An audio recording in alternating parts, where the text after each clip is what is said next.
జీవితంలో మళ్ళీ నీ మొహం నాకు చూపించుకో. Get lost. Thank you Meenakshi. సారీలో థ్యాంక్ యూలు భార్య వాళ్ళకి చెప్తారు. మీరు థ్యాంక్ యూ చెప్పినంత పరాయిదాన్ని కాదని, అంత దూరంలో నేను లేను అనుకుంటున్నాను. తన బ్లడ్ ఇచ్చి నీ ప్రాణాల్ని కాపాడింది మీనాక్షి.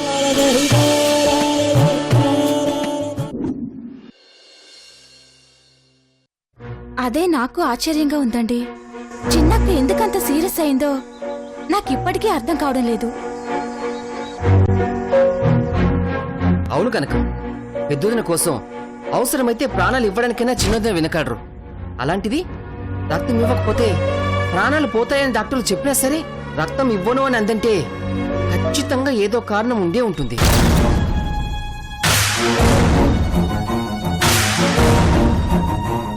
అవునండి, ఇవ్వనంటే ఇవ్వను అని అంత కరాఖండిగా కొట్టినట్టు చెప్పిందంటే ఖచ్చితంగా ఏదో బలమైన కారణం ఉండే ఉంటుంది. ఎస్, ఈ మేధావి బుర్ర కూడా అదే చెప్పింది. ఏమై ఉంటుంది? అంత బలమైన కారణం ఏమై ఉంటుందబ్బా? ఏమై ఉంటుంది?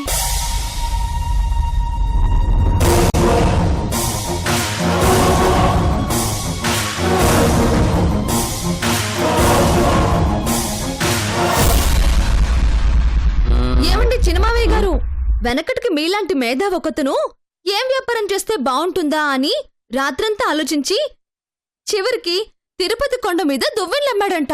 మీ వరుస కూడా అలాగే ఉంది. ఏంటి మీనాక్షి పుసుక్కున గాలి తీసేసావు? లేకపోతే ఏంటి చిన్నమావయ్య, ఇంత చిన్న విషయానికి నిద్ర మానుకుని ఇలా జుట్టు పీక్కుని మరీ ఆలోచించడం ఏంటి? మీ పిచ్చి కాకపోతేను. అదేంటి మీనాక్షి, అక్క రక్తం ఇవ్వనడం నీ దృష్టిలో చిన్న విషయంలా కనిపిస్తోందా? అవును మీనాక్షి, పూర్ణం లేకుండా బోరే ఉండదు, కారణం లేకుండా చిన్నదిన ఇలా మాట్లాడరు. Something is wrong. రాంగ్ లేదు, రైటు లేదు. ఆపండి మావయ్య. ఒక వారం రోజుల నుంచి చిన్నత్తయ్య ఒంట్లో బాగోలేక నీరసంగా ఉన్నారు. నీరసంగా ఉన్నప్పుడు రక్తం ఇస్తే ఇంకా నీరసం అయిపోతారేమోనని అలా అనుంటారు, అంతే. అవునవును, ఆకలిగా ఉన్నప్పుడు పక్కోడికి బ్లడ్, నీరసంగా ఉన్నప్పుడు పక్కోళ్ళకి బ్లడ్ ఇవ్వకూడదు. కరెక్టే. మీ తెలివి తెల్లారినట్టే ఉంది. అలా అయితే మామూలుగా చెప్తారు గాని అంతలా అరిచి చెప్తారా?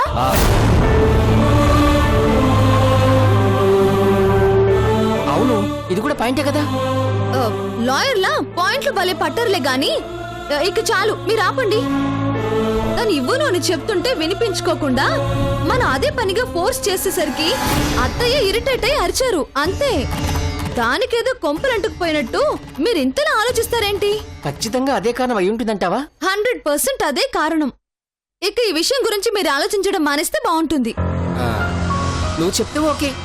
చూడండి, ఈ విషయం పెద్దత్తయ్య గాని కృషి గారి గాని తెలిస్తే చాలా బాధపడతారు. పైగా పెద్ద ఇష్యూ అయిపోతుంది కూడా. అందుకని ఈ విషయాన్ని ఇక్కడితో వదిలేయండి. వదిలేయడం ఏంటి? ఆల్రెడీ మర్చిపోయాం కదా కనకం.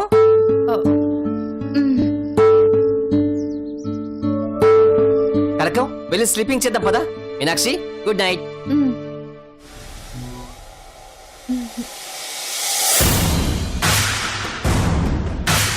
వీళ్ళ అనుమానంలో నిజం ఉంది.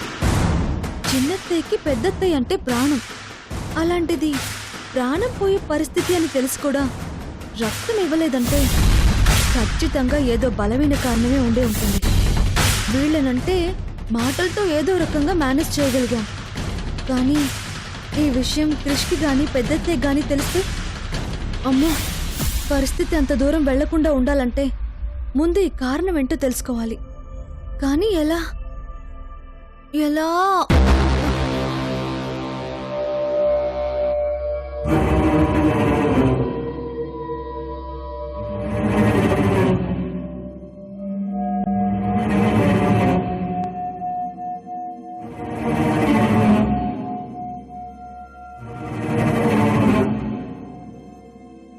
మమ్మల్ని ఎందుకు ఇలా బాధ పెడుతున్నావో అర్థం కావట్లేదు.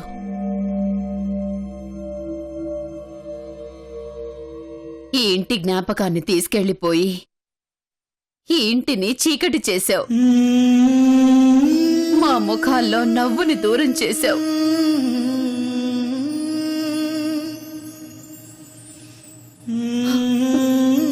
దూరమైన బంధం 25 ఏళ్ల తరువాత దగ్గరైందని ఆనందపడే లోపే తను చావుకి దగ్గరగా ఉందన్న చేదు నిజంతో మళ్ళీ కన్నీళ్లని గుర్తు చేశావు. అయినా తన జీవితానికి ఇప్పటికే ముగింపుని రాసి పెట్టావు. మరి కనీసం ఆ కొద్ది రోజులైనా తనని సంతోషంగా ఉంచొచ్చు కదా. ఇలా ఏడిపించి బాధ పెట్టడం ఏమైనా ధర్మమా చెప్పు.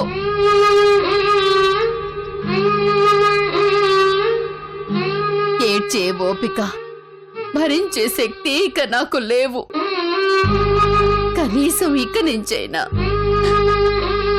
ఈ ఇంటిని ప్రశాంతంగా ఉంచు స్వామి.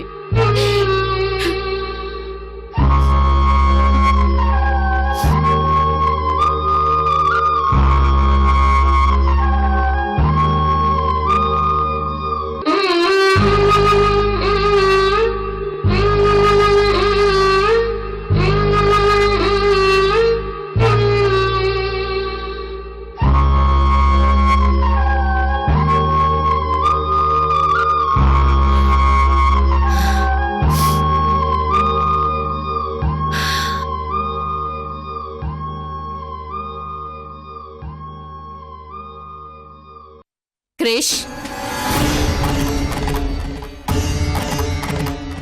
నిన్నేరా, ఇలారా.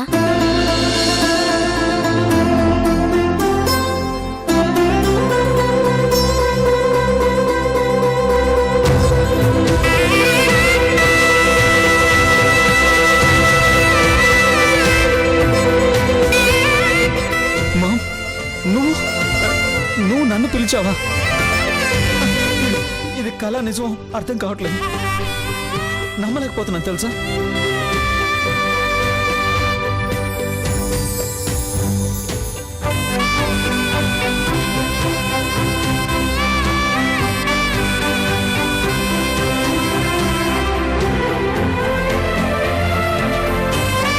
దేవుడికి దండం పెట్టుకో.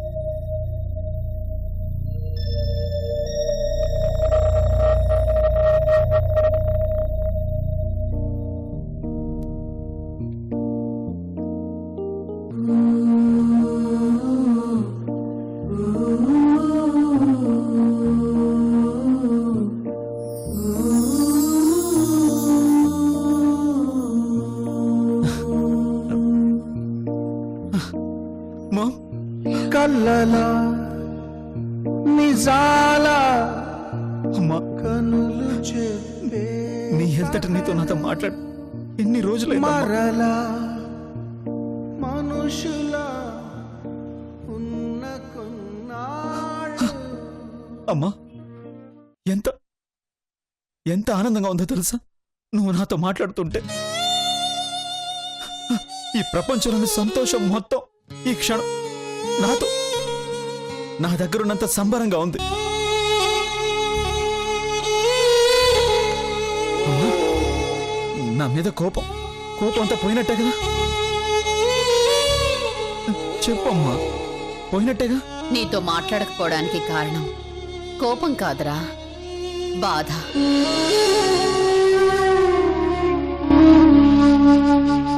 ఇన్నేళ్లు ఎంతో ప్రేమగా పెంచుకున్న కొడుకు చేతులారా సమస్యల్ని కొని తెచ్చుకుంటున్నాడే అన్న బాధ.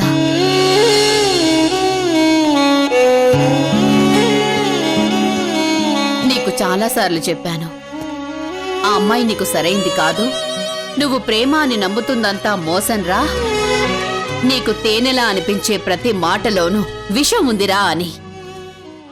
కానీ నువ్వు తెలుసుకోవడం కాదు కదా, కనీసం వినిపించుకునే పరిస్థితుల్లో కూడా లేవు.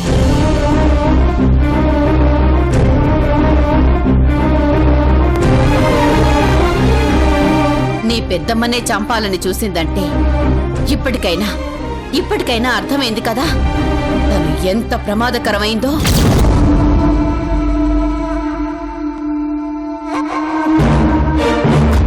దేవుడి దయ వల్ల తనకేం కాలేదు కాబట్టి సరిపోయింది. ఒకవేళ జరగరాంది ఏదైనా జరిగుంటే అప్పుడు ఏంట్రా పరిస్థితి?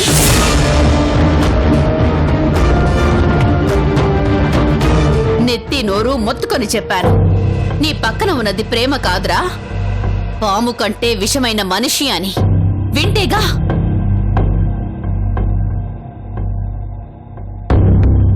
నిజమేంటో తన నిజ స్వరూపమేంటో బయటపడింది కాబట్టి సరిపోయింది.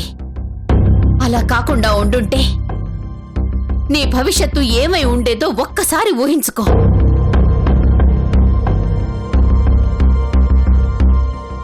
ఇప్పటికైనా నువ్వు ఆ భ్రమలోంచి బయటకొచ్చినందుకు, నీలో ఈ మార్పు వచ్చినందుకు చాలా చాలా సంతోషంగా ఉంది నాకు. ఈ మార్పు నీకోసం పరితపిస్తున్న నిజమైన ప్రేమని తెలుసుకోగలిగితే ఇంకా ఇంకా సంతోషంగా ఉంటుంది.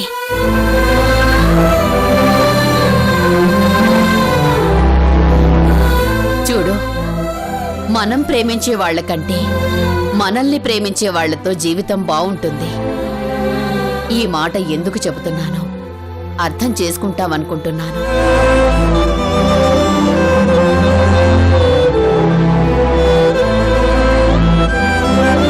చూడు క్రిష్, పోగొట్టుకున్నాక బాధపడటం కంటే పోగొట్టుకోకుండా జాగ్రత్త పడటం చాలా అవసరం.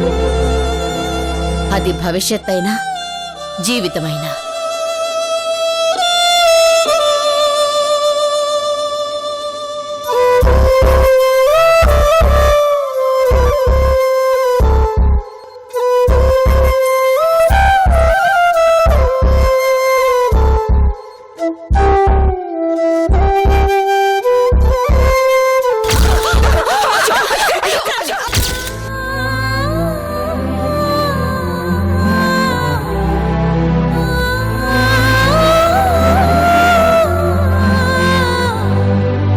సరిగ్గా 12 గంటలకు బాంబు పెళ్ళేటట్టు ఫిక్స్ చేశారు.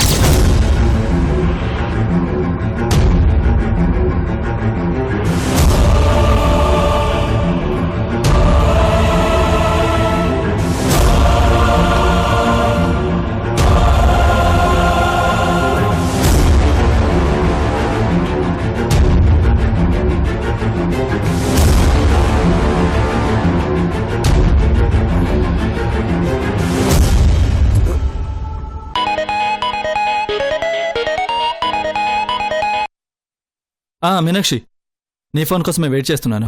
నేను చేద్దామంటే ఇంట్లో ఫంక్షన్ హడావిడి అన్నావు కదా, పొరపాటు నీ ఫోన్ ఎవరైనా లిఫ్ట్ చేస్తే ప్రాబ్లం అని చేయలేదు.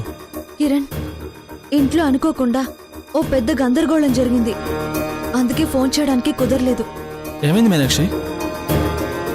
ఆ తర్వాత చెప్తానులే గాని అసలు ఆ రోజు ఫ్యాక్టరీలో ఏం జరిగిందో కొంచెం క్లియర్గా చెప్పు. అది ఓ 4 వ్యక్తులు వచ్చారు మీనాక్షి.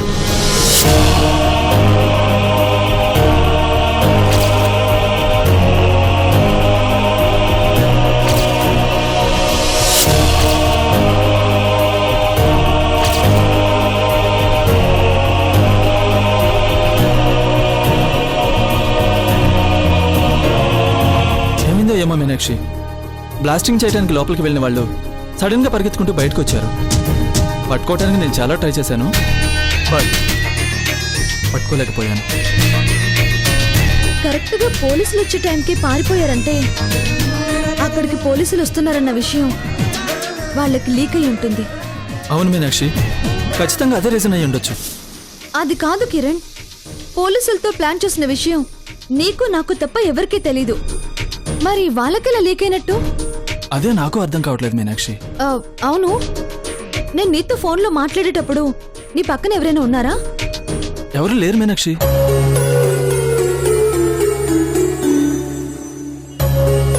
మీనాక్షి, ఫంక్షన్ అన్నావు కదా, మరి నువ్వు ఫోన్లో మాట్లాడేటప్పుడు నీ పక్కన ఎవరైనా ఉన్నారేమో? లేదు కిరణ్, నువ్వు కాల్ చేసినప్పుడు నేను దూరంగా బయటకొచ్చి మాట్లాడాను. మరి అలా అయితే ఇంత సీక్రెట్ గా ప్లాన్ చేసిన విషయం వాళ్ళకి ఎలా లీక్ అయి ఉంటుంది? మర్చిపోయాను కిరణ్, వాడెవడో నీకు డబ్బులు ఇచ్చాడని చెప్పావు కదా, వాణ్ణి పట్టుకుంటే మ్యాటర్ అంటూ తెలిసిపోద్ది కదా. వాడు ఆ తర్వాత నుంచి నాకు కనపడలేదు మీనాక్షి. వాడు నాకు చేసిన నెంబర్కి ఫోన్ చేస్తే ఆ స్విచ్ ఆఫ్ అని వస్తుంది. అవునా? మీనాక్షి, ఇదంతా చూస్తుంటే మనకు తెలియకుండానే మన చుట్టూ ఎవరో ఉన్నారని, వాళ్ళు మనల్ని నేళ్లా గమనిస్తున్నారనిపిస్తోంది. అవును కిరణ్, ఆ ఛాన్స్ కూడా ఉంది. కానీ వాళ్ళెవరో ఫ్యాక్టరీని పేల్చేసే శత్రుత్వం ఎవరికొందో కనిపెడదామంటే వచ్చిన మంచి అవకాశం మిస్ అయింది. కిరణ్, ఈ కుట్ర చేసిన వాళ్ళు అయితే వ్యాపార శత్రువులై ఉండాలి, లేదా కుటుంబ శత్రువులై ఉండాలి. ఒకసారి దెబ్బ కొట్టాలని చూసిన వాళ్ళు ఇంకోసారి ఇంకో రూట్లో ఖచ్చితంగా తిరిగి దెబ్బ కొట్టాలని చూస్తారు. అందుకని మనం చాలా అలర్ట్గా ఉండాలి. అవును మీనాక్షి. కిరణ్, చెప్పు మీనాక్షి. అదే నిన్ను భయపెట్టిన వాడున్నాడు కదా, ముందు వాడెక్కడున్నాడో కనిపెట్టే పనిలో ఉండు. వాణ్ణి పట్టుకుంటే మనకు కొంత ఇన్ఫర్మేషన్ తెలిసే అవకాశం ఉంది. అలాగే మీనాక్షి. సరే అయితే నేను తర్వాత మాట్లాడతాను. అలాగే మీనాక్షి.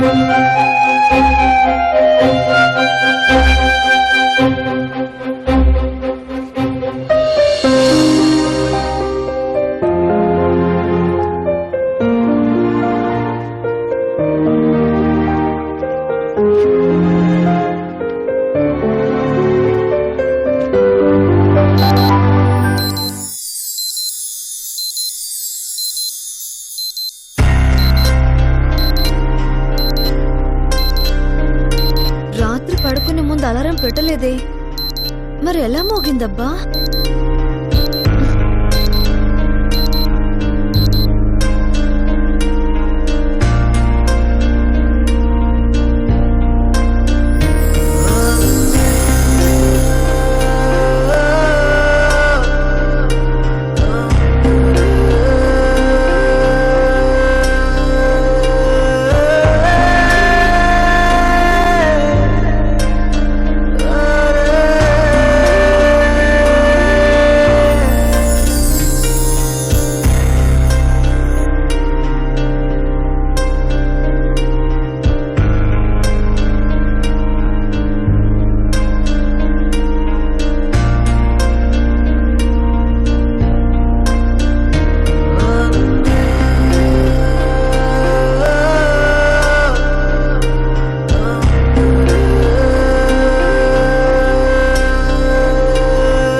ఎవరు పెట్టుంటారబ్బా వీటిని? Alarm, greeting cards, rose flowers. ఎప్పుడూ లేంది ఈ సడన్ సర్ప్రైజ్లేంటి? ఎవరి పని అయి ఉంటుంది ఇదంతా? ఉమ్?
సర్ప్రైజులు కాదు, ఏకంగా షాకులే ఇస్తున్నారు.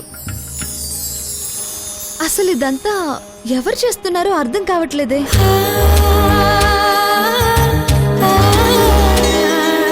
ఎవరు చేస్తే ఏంటి, సర్లే.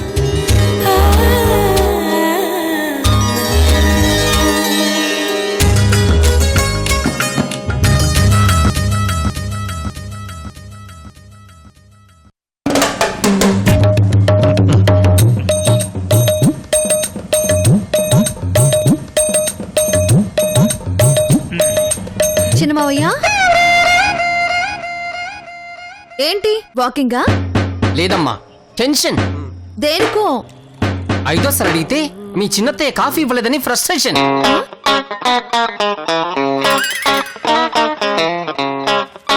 సర్లేకని మావయ్య, నా రూమ్ లో ఈ జ్యూస్ గ్లాస్ పెట్టింది నువ్వేనా? అమ్మా మీనాక్షి, ఒకడు 100 రూపాయలే అల్లాడిపోతుంటే మరొకడు వచ్చి నా జేబులో 5 లక్షలు పెట్టి నువ్వేనా అని అడిగాడంట. నీ వరుస కూడా అలాగే ఉంది. లేకపోతే ఏంటమ్మా, కడుపులో డైనోసార్లు పరిగెడుతుంటే నీ రూమ్ లో జ్యూస్ ఎందుకు పెడతాను? నేనే తాగుతాను గాని. నాకు తిండంటే పిచ్చని తెలిసి కూడా మీరు ఇలా మాట్లాడితే హర్ట్ అయిపోతాను. అర్థం చేసుకోండి.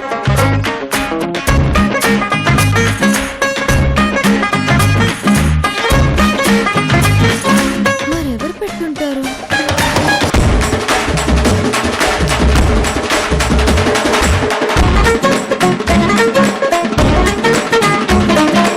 ఫ్రెండ్స్,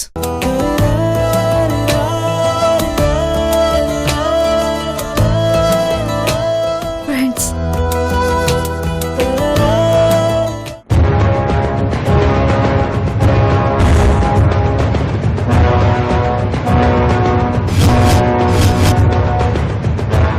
నా చెల్లెల్ని కొడతాడు వాడు. వాడి డెడ్ బాడీ కూడా కనపడకుండా చేస్తాను.